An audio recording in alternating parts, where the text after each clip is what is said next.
Hello, welcome to Balaji education point. मैं आप सबका बालाजी एजुकेशन पॉइंट के यूट्यूब चैनल पे स्वागत करता हूं। बेसिकली गाइस, आज का जो वीडियो रहेगा वो वीडियो रहेगा 16 और 17 अगस्त के सबसे महत्वपूर्ण करंट अफेयर्स के ऊपर और उनके साथ जुड़ी हुई कुछ अन्य स्टैटिक जीके की कुछ बातें। जैसा कि आप जानते हैं, ये video SSC, bank, railway, state PCS, UGC net, CLAT या फिर ऐसे किसी भी एग्जाम जिसमें जनरल अवेयरनेस पूछा जाता है उसके लिए इंपॉर्टेंट रहेगा। Hello, this lecture is presented by me. My name is Jatin Singla. अगर इस लेक्चर के रिगार्डिंग आपका कोई डाउट है तो आप मुझे मेल कर सकते हैं। मेरा मेल एड्रेस है jatinsinglajain@gmail.com। मेरी इस वीडियो का और अन्य जो डेली करंट अफेयर्स की जो वीडियोस होती हैं उन सबका पीडीएफ आपको हमारे official Telegram channel @Balaji education point के ऊपर मिलेगा। जब भी आप उसे ज्वाइन करें तो हमारा ऑरेंज कलर का ये लोगो जरूर देखें। इसके अलावा आप मुझे इंस्टाग्राम के ऊपर फॉलो कर सकते हैं। You can direct message me on Instagram. मेरा इंस्टाग्राम हैंडलर है जतिन सिंगला 10103। चलिए शुरुआत करते हैं। आज की जो पहली न्यूज है प्यारे बच्चों, वो जुड़ी हुई है भारत के दो नॉर्थ ईस्ट के राज्य। भारत के दो नॉर्थ ईस्ट के राज्य हैं, यानी कि उत्तर पूर्व के राज्य हैं। एक है मणिपुर और एक है नागालैंड। क्लियर। पूरा भारत अपनी आजादी सेलिब्रेट करता है 15 अगस्त को, लेकिन भारत के दो राज्य नागालैंड और मणिपुर अपनी आजादी सेलिब्रेट करते हैं 14 अगस्त को, यानी कि लगभग एक दिन पहले। रीजन क्या है, इसके पीछे कारण क्या है? सबसे पहले देखते हैं कि करंट में इसका क्वेश्चन कैसे बन सकता है। करंट अफेयर में इसका क्वेश्चन बन सकता है कि भारत के ऐसे कौन से दो राज्य हैं जिन्होंने हाल ही में 14 अगस्त को अपना 74th इंडिपेंडेंस डे सेलिब्रेट किया। तो वो है नागालैंड एंड मणिपुर। देखिए, नागालैंड और मणिपुर के अंदर एक कॉमन ट्राइब यानी कि आदिवासी कबीला पाया जाता है जिसे बोलते हैं नागा ट्राइब। नागा ट्राइब। तो बेसिकली ये इंडिपेंडेंस डे नागा ट्राइब के लोगों के द्वारा मनाया जाता है, जो भारत के दो राज्य नागालैंड एंड मणिपुर, इन दो राज्यों में खासकर तौर पर पाए जाते हैं। अब रीजन क्या है? सबसे पहले हम लोग मणिपुर का इतिहास सुनते हैं। देखिए, मणिपुर को आजादी दी गई थी ब्रिटिशर्स के द्वारा 14 अगस्त 1947 को, यानी कि भारत को आजाद होने से लगभग एक दिन पहले। आपको यह जानकर हैरानी होगी कि 15 अक्टूबर 1949 तक, 14 अगस्त 1947 से लेकर 15 अक्टूबर 1949 तक मणिपुर एक इंडिपेंडेंट कंट्री था, एक अलग से अपना देश था। इन्होंने भारत के साथ आने से मना कर दिया था। लेकिन 1949 के अंदर एक एग्रीमेंट साइन होता है जिसको हम लोग बोलते हैं प्यारे बच्चों, Shillong agreement. This known as Shillong agreement. Shillong agreement. Clear. Manipur के जो आखिरी राजा थे महाराजा बुद्धाचार्य, उन्होंने इस एग्रीमेंट के ऊपर साइन किया था और इस साइन के तहत मणिपुर को इंडिया के साथ मर्ज कर लिया गया था। और इसके लिए मणिपुर को कुछ स्पेशल स्टेटस, यानी कि भारतीय संविधान के अंदर कुछ स्पेशल पावर्स दी गई थी, उनके बारे में भी चर्चा करेंगे। ये बात आपको याद रखनी है। क्लियर। अब बात करते हैं प्यारे बच्चों नागालैंड की। सिमिलरली नागालैंड को स्टेटहुड का दर्जा दिया गया था 1963 के अंदर, और नागालैंड ने शिलोंग एग्रीमेंट यानी कि शिलोंग जो अकॉर्ड था उसके ऊपर साइन किया था 1975 के अंदर। क्लियर। तो मणिपुर और नागालैंड दो ऐसे राज्य हैं जो भारत की आजादी से एक दिन पहले अपना आजादी दिवस मनाते हैं, दैट इज 14 अगस्त को। भारत के संविधान के अंदर आर्टिकल 371A यानी कि अनुच्छेद 371A, ये नागालैंड के अंदर कुछ स्पेशल प्रोविजंस के बारे में बात करता है, और आर्टिकल 371C, भारतीय संविधान का आर्टिकल 371C मणिपुर के अंदर कुछ स्पेशल प्रोविजन के बारे में बात कर सकता है। यानी कि इंडियन कॉन्स्टिट्यूशन के अंदर जब इन दो राज्यों को भारत में मिलाया गया तो इनको कुछ स्पेशल प्रोविजन और कुछ स्पेशल पावर्स दी गई। मणिपुर को दी गई आर्टिकल 371C के तहत और नागालैंड को दी गई आर्टिकल 371A के तहत। इन दोनों का जिक्र आपको भारतीय संविधान की 6th शेड्यूल यानी कि 6वीं अनुसूची के अंदर मिलेगा। आपको पता होना चाहिए इंडियन कॉन्स्टिट्यूशन के अंदर टोटल 12 शेड्यूल्स यानी कि 12 अनुसूचियां हैं, और उनमें से जो 6th शेड्यूल है वो बात करता है स्पेशली इस तरीके के नॉर्थ ईस्ट के राज्यों के बारे में, उनके एडमिनिस्ट्रेशन के बारे में। क्लियर होगी प्यारे बच्चों बात? लेते हैं नेक्स्ट न्यूज। नेक्स्ट न्यूज जुड़ी हुई है अलीगढ़ म्युनिसिपल कॉरपोरेशन यानी कि अलीगढ़ नगर परिषद से। एक भारत के बहुत चर्चित सिंगर हैं जिनका नाम है शाहजहान मुजीब। इन्हें ब्रांड एम्बेसडर चुना गया है अलीगढ़ म्युनिसिपल कॉरपोरेशन का। वेरी वेरी इंपॉर्टेंट क्वेश्चन कुछ इस तरीके से बन सकता है, हाल ही में अलीगढ़ म्युनिसिपल कॉरपोरेशन यानी कि अलीगढ़ नगर परिषद के द्वारा किसे अपना राष्ट्रीय और अंतरराष्ट्रीय लेवल का ब्रांड एम्बेसडर चुना गया, तो वो है सिंगर शाहजहान मुजीब। और ये कैंपेन चलाया जा रहा है अंडर द स्वच्छ भारत अभियान। अब कुछ स्टैटिक जीके के क्वेश्चन आपको याद रखने हैं जो म्यूनिसिपैलिटी से या फिर म्युनिसिपल कॉरपोरेशन से जुड़े हुए हैं। नंबर 1, भारतीय संविधान की किस अमेंडमेंट और किस एक्ट के तहत कॉन्स्टिट्यूशन के अंदर ऐड किया गया था प्रोविजन रिगार्डिंग द म्यूनिसिपैलिटीज? ठीक है जी, पहले क्वेश्चन में पूछा गया कि भारतीय संविधान के अंदर किस एक्ट और किस प्रोविजन के तहत नगर निगम या नगर परिषद को जगह दी गई, तो वो था 74th अमेंडमेंट। भारतीय संविधान में की गई 74th अमेंडमेंट एक्ट 1992 के तहत इन्हें ऐड किया गया। भारत की पहली म्युनिसिपल कॉरपोरेशन कहां पर ओपन हुई, तो भारत की पहली म्युनिसिपल कॉरपोरेशन ओपन हुई मद्रास के अंदर, जिसे आजकल आप लोग चेन्नई के नाम से भी जानते हो। नेक्स्ट क्वेश्चन में पूछा गया है who conducts the election to the panchayat and the municipalities? पंचायती और म्युनिसिपैलिटी के इलेक्शन को कौन कंडक्ट करता है? These election was conducted by the state election commission यानी कि राज्य के मुख्य चुनाव आयोग के द्वारा ये कंडक्ट किए जाते हैं।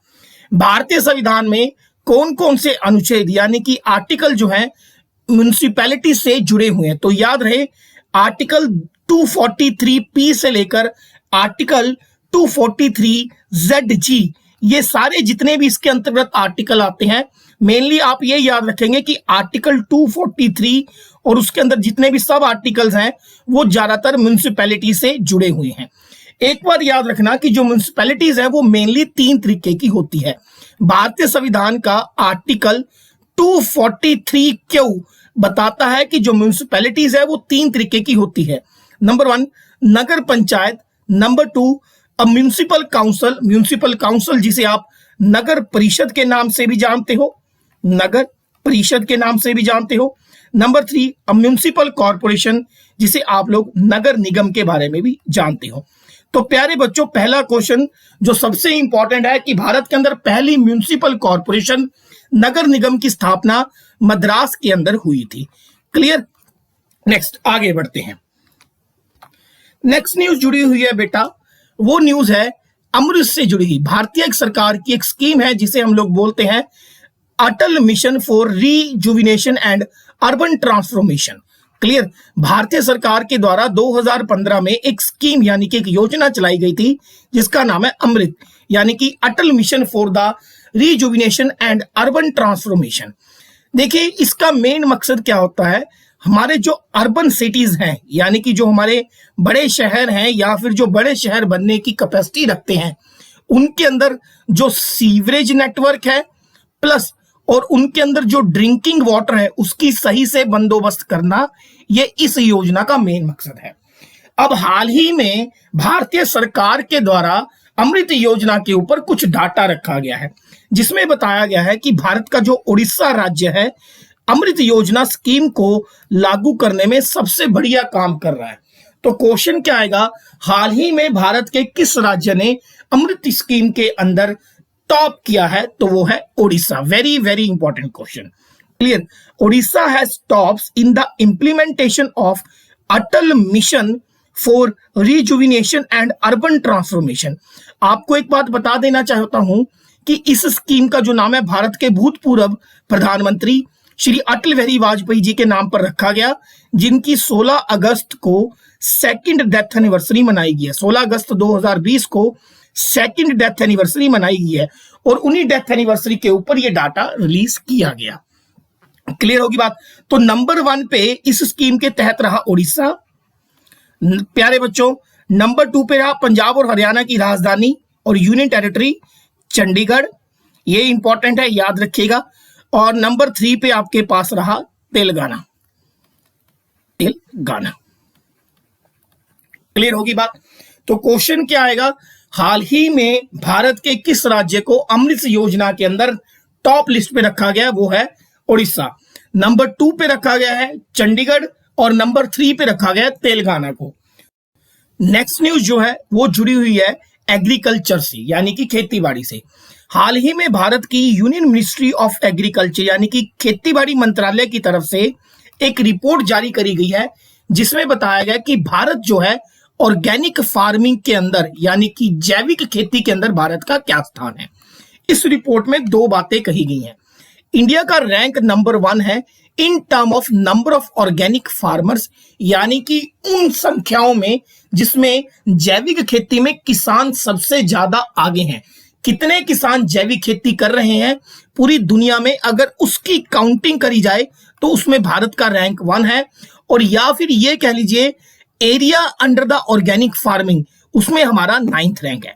प्यारे बच्चों, सरल भाषा में मैं आपको समझाऊं, टोटल नंबर ऑफ कितने किसान हैं जो ऑर्गेनिक फार्मिंग कर रहे हैं, उसमें हमारा रैंक पूरी दुनिया के अंदर नंबर 1 पे है।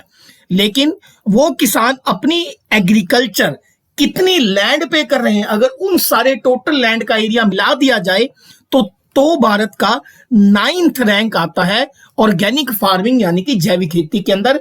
यह बताया गया है union ministry of agriculture and farmers welfare मंत्रालय के द्वारा। प्यारे बच्चों, ऑर्गेनिक फार्मिंग होती क्या है? ऑर्गेनिक फार्मिंग एक तरीके की खेती होती है जो भारत में बहुत पुराने तरीके से करी जा रही है, जिसमें हम लोग कोई भी बनावटी खाद या कोई भी बनावटी यूरिया, खरपतवार, कीट मार ऐसी चीजों का इस्तेमाल नहीं करते। इसमें जो है क्रॉप रोटेशन या फिर जो हमारी देसी खाद होती है उसका इस्तेमाल करते हैं एग्रीकल्चर के लिए, that is known as organic farming. एक बात जो सबसे इंपॉर्टेंट निकल के आती है, सिक्किम भारत का, ना सिर्फ भारत का, दुनिया का सबसे पहला ऐसा स्टेट बना है जिसमें 100% जो है ऑर्गेनिक यानी कि जैविक खेती करी जाती है। Very very important question. Sikkim become the first state in the world to become fully organic and other states, और दूसरे जो राज्य वो है Tripura, Uttarakhand and others. Question क्या आएगा, हाल ही में भारत का कौन सा ऐसा राज्य है, ठीक है, जो पूरे वर्ल्ड के अंदर ऑर्गेनिक फार्मिंग में नंबर 1 पे आया है, तो वो है सिक्किम। और नेक्स्ट क्वेश्चन क्या बन सकता है, in terms of number of farmers organic farming में भारत का रैंक क्या है, तो वो है 1। और in term of area under organic farming के अंदर भारत का जो रैंक है वो है 9th। Very very important. Bharat अपने जो ऑर्गेनिक प्रोडक्ट्स हैं वो यूएसए, यूके, इटली और स्वाजीलैंड जैसी कंट्रियों को बेचता है, एक्सपोर्ट करता है। क्लियर होगी जी बात, आगे बढ़ते हैं। भारत के रक्षा मंत्रालय के द्वारा हाल ही में एक पोर्टल यानी कि वेब पोर्टल लॉन्च किया गया जिसका नाम है सृजन। सृजन का मतलब होता है जो बहुत सारी चीजों को खुद बनाता है या फिर सेल्फ रिलायंट, ठीक है, स्वदेशी। क्लियर। देखिए, हाल ही में भारत के रक्षा मंत्रालय के द्वारा एक आत्मनिर्भर वीक शुरू किया गया था। आत्मनिर्भर भारत वीक सप्ताह शुरू किया गया था जो चला था 10 अगस्त से लेकर 14 अगस्त तक। तो इस आत्मनिर्भर वीक के आखिरी दिन 14 अगस्त को भारत के रक्षा मंत्रालय यानी कि रक्षा मंत्री राजनाथ सिंह के द्वारा एक वेब पोर्टल लॉन्च किया गया जिसका नाम है सृजन। इसका मेन मकसद क्या होगा, ये पोर्टल प्रोवाइड करेगा कि कौन कौन सी ऐसी डिफेंस आइटम्स हैं, इक्विपमेंट्स हैं जो हम बाहर वाली कंट्री से इंपोर्ट यानी कि आयात करते हैं। और आपको जब ये नॉलेज मिलेगी, भारत की मैन्युफैक्चरिंग कंपनीज को ये बात की पता चलेगा कि ये आइटम्स, ये इक्विपमेंट्स हम बाहर वाली कंट्रियों से मंगवाते हैं, तब जाकर उन आइटम्स के ऊपर हम लोग खुद मैन्युफैक्चरिंग करना स्टार्ट करेंगे।